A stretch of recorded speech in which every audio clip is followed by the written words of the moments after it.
The state government is trying to distance itself from further failures within Tasmania's child protection system.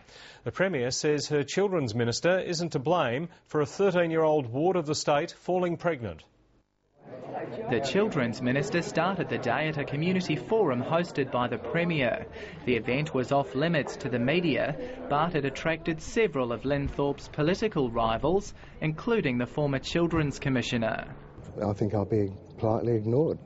The Premier and Ms Thorpe later emerged to a barrage of questions about the state's child protection system. Lara Giddings was on the defensive. I don't believe that the child protection system is failing in Tasmania. But police have been asked to investigate the case of a 13-year-old ward of the state who became pregnant last year. I believe this child has been the victim of the systemic failures within the child protection system, for which Linthorpe is wholly responsible. I think it shows continuing failure by Minister Thorpe not to have her department enforce its own policies of having regular visits for kids. The Premier disagrees.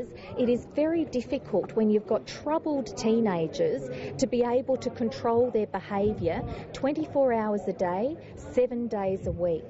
The ABC has been told the child protection worker assigned to a 12-year-old ward of the state who was sold for sex in 2009 was still handling the case a year later. When it comes to actually what happens around the staffing issues, that has to be managed by the department.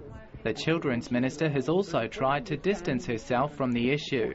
I'm also the Minister for Education, and I don't go into every classroom in the state. I'm also the Minister for Police, and I wouldn't be able to tell you where every single police officer is allocated. If she can't handle the workload, then she shouldn't bear those responsibilities.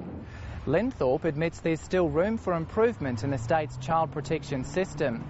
But whether she'll be given the chance to make those improvements will be up to voters next Saturday. Brad Markham, ABC News.